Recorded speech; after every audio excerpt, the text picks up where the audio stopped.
Okay, so I've been starting my hairpin lace strips the hard way for years. You know, taking apart the loom, balancing pieces like playing yarn Jenga, and hoping nothing flies across the room. Well, turns out that was completely unnecessary, and yes, I feel personally betrayed by my past Mo. What's the one crochet thing you learned way too late? The one that made you side-eye your past self? Drop it in the comments. I need to know that I'm not alone in this. Hey crochet friends, I'm Mo, your crochet companion, and today I'm showing you the faster, well, I don't know if it's necessarily faster, but it certainly is easier way to start your hairpin lace strip without taking the loom apart. Then we'll spice things up with a double crochet spine for some extra drape, maybe a little pizzazz. I mean, it's not really exciting, but it is different than the single crochet. So we're doing that today. Okay. All right. So traditionally you would unscrew the loom, attach your slip knot, reassemble, and basically hope it all stays together. But there is a better way to do it without disassembling anything. All right. As you can see, I've been doing this wrong for years, and honestly, I'm going to have to apologize to every loom that I've ever bullied in the past. Because I really have, especially the ones that weren't like this one. Oh my God, they would pop apart, and I would just get so mad. All right, so the most important thing that you need to start with is the way you do a slip knot. So traditionally, you would do a slip knot. You would put the end of the yarn across your finger to the back, right? Well, we don't want to do it that way because what happens, and I'll show you what happens. Let me do it real quick. When you actually put this on your heirloom or on your loom itself, and let me show you real quick. It's going to stretch and it's going to come right off. So you don't want to do it that way. You want to bring the end piece towards you and use the working yarn to loop over your finger.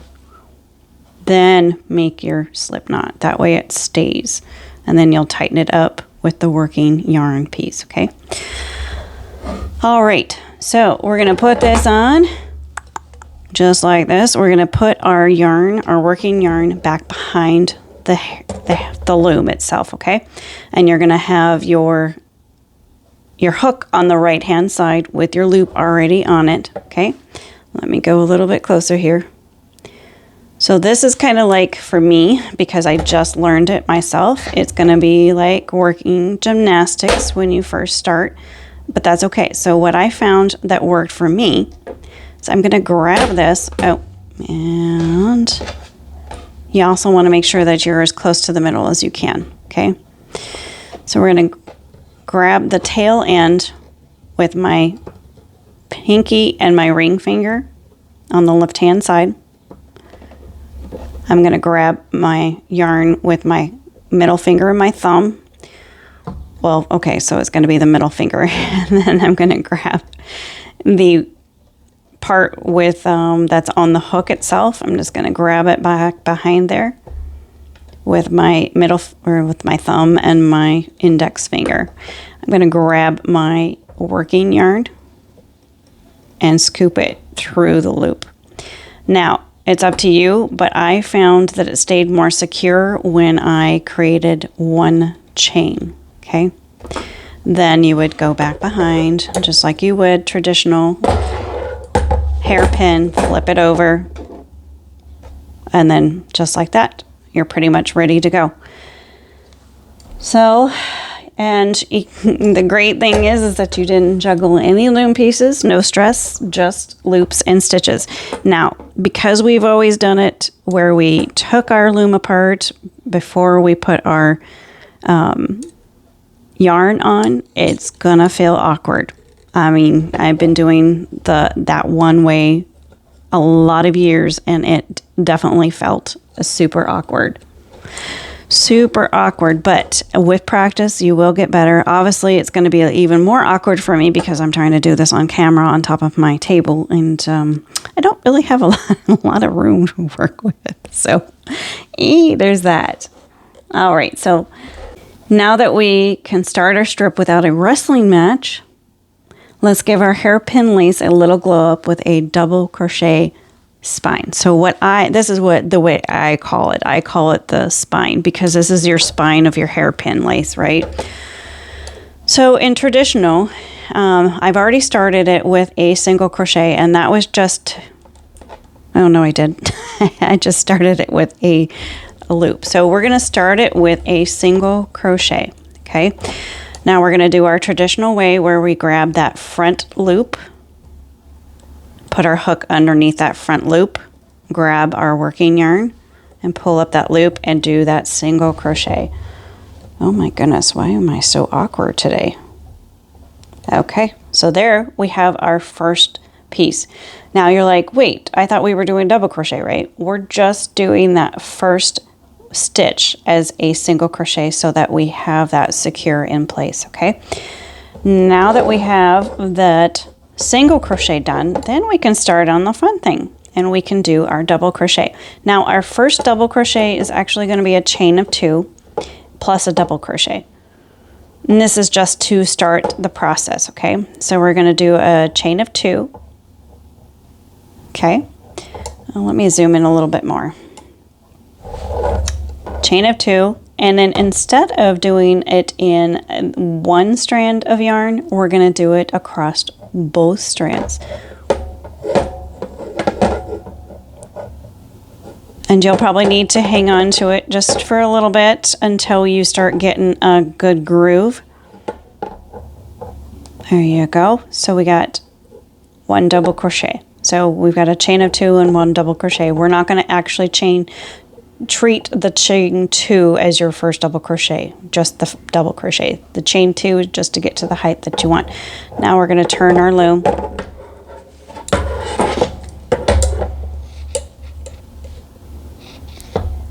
And once again, instead of in the traditional way where you're going to go into the first loop, the front loop, you're actually going to go around both. So we're going to grab our yarn over, and then we're going to go under both, pull up a loop, yarn over, pull through 2, and it's going to be awkward at first, and then you're going to pull through 2. And we're going to keep going, just like that. Going to do another one.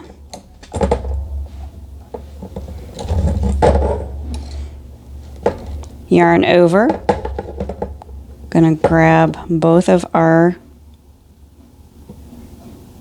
strands and we're going to crochet around both of those strands.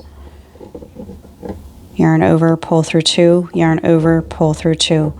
Now it doesn't look like much right now because we're just getting started. We're just going to keep going until it starts looking like the way we want it to. Okay. Yarn over, pull through, or we're going to go around both of those strands. Well, maybe. Doesn't want to cooperate with me today. Go around both of those strands. We're going to pull up our loop, yarn over, pull through 2, yarn over, pull through 2. All right, now we're starting to see a little bit of progress here.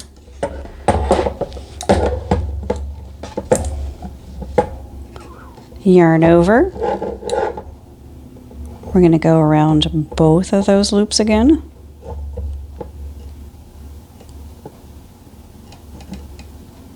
Both of those strands, not loops, both of those strands. I'm used to saying loops. Yarning over, pulling up a loop, yarning over, pulling through 2, and yarning over, pulling through 2. So now you're starting to see that difference. So it kind of gives it like a little stretchy look to it. So a little bit lacier, a little bit stretchier. And you just ignore that first one because the first one's the awkward one.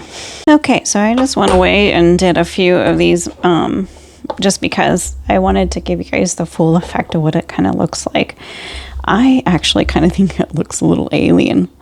The spine is just incredible. Now, some of you will be like, oh, well, it's crooked. It's got a crooked spine. But that's okay, because once you take the loops off the loom itself, it balances itself out, and then you'll have a perfectly straight spine. So, anywho, I also wanted to show you how I actually crochet myself.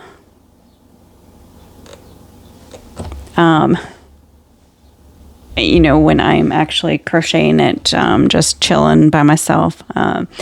It might be a little bit tricky, so I'm going to set that up so you can see. Before I do, we're going to do one more on camera, and I wanted to show you that there is a little bit of a tricky thing with this when you are actually doing that double crochet, right? A little something that is what I noticed when I'm doing this double crochet. So you know how we're grabbing our yarn over, right? So we're grabbing our yarn over, right? And we're going underneath both of those loops, right? Now this is the part that I noticed that sometimes I was actually doing a half double crochet without even trying to. You really have to be conscientious to go up underneath both of those first two, because it's very easy to just wind up going through all three and then yarning over and going through that last one. Very common, especially if you're used to just doing the single crochet. So let me do that again. So we yarned over, pulled up that loop, yarned over, pulled up a loop, yarned over, pulled through two.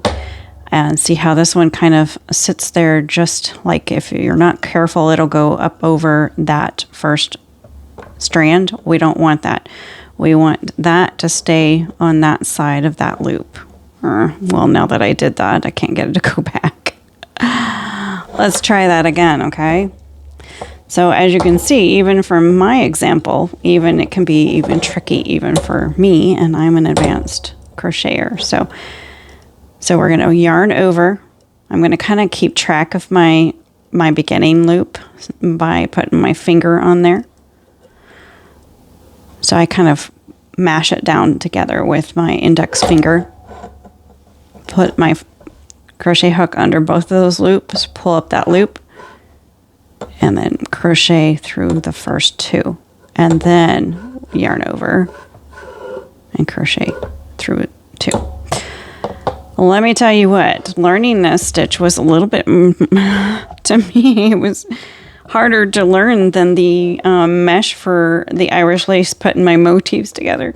Yeah, that was fun. All right, so let me set up, and I'm going to show you. I usually don't do this on camera because it's kind of not very camera friendly, but I'm going to show you how I actually crochet in my lap when I'm using the hairpin. You'll find that it's a lot less awkward. At least for me, it's less awkward. You may not want to crochet on top of a table. Anyway, give me a moment. Okay, so I kind of sort of got it where I normally would do it, but it's not quite exactly, but then we're just going to do our yarn over. Oh, I still have to fight with my camera, so there's that. All right, we're going to yarn over, insert our hook underneath both of those loops, pull that up, and go through those two.